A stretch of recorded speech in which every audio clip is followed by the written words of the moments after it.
Hello everyone, আমি রঞ্জিত কুমার ঘোষ আর আপনারা দেখছেন রঞ্জিত মনিটর ইউটিউব চ্যানেল। ভিডিওটা যদি ভালো লাগে তাহলে অবশ্যই সাবস্ক্রাইব করবেন এবং বেশি বেশি শেয়ার করবেন।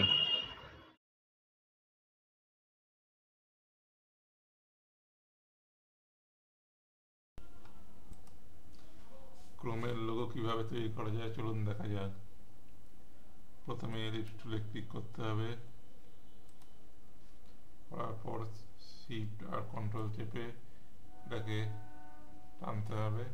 টানার পর এখানে সাইজ হিসাবে আমি 100 mm দিয়ে দিচ্ছি, করে এন্টার করছি। নিচরটাকেও 100 mm করছি, করে এন্টার করে দিচ্ছি। করার পর এটা একটা ডুপ্লিকেট করতে হবে, এডিটে গিয়ে ডুপ্লিকেটে ক্লিক করতে হবে। করার পর এখানে এটাকে হাফ করে দিতে হবে, 50 mm করে দিতে হবে। নিচরটাকেও 50 mm করতে হবে, করে এন্টার করতে হবে। করার পর এটা ডুপ্লিকেট করতে হবে, এডিটে গিয়ে ডুপ্লিকেটে ক্লিক করতে হবে। করার পর এটাকে 40 mm করে দিতে হবে, 40 mm করে দিচ্ছি। নিচেরটাকেও 40 mm করে দিতে হবে, 40 mm করে দিচ্ছি। করার পর সবকটাকে সিলেক্ট করে অ্যারেঞ্জে গিয়ে অ্যালাইন টু ডিস্ট্রিবিউটার থেকে গিয়ে কনভার্ট টু কার্ভ এই সেন্টার টু পেজ করতে হবে। করার পর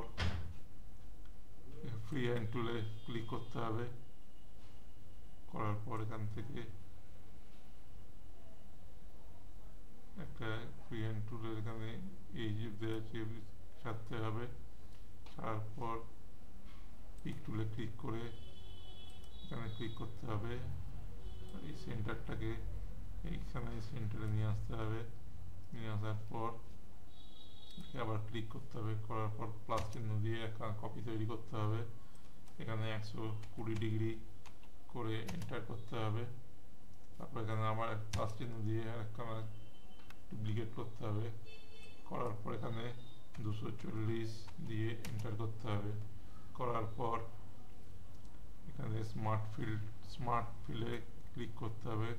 পরে এখানে করতে হবে এটাকে রেড করে দিতে হবে, এটা ইয়েলো থাকবে, এটাকে গ্রিন করে দিতে হবে, মধ্যেটাকে স্কাই করে দিতে হবে।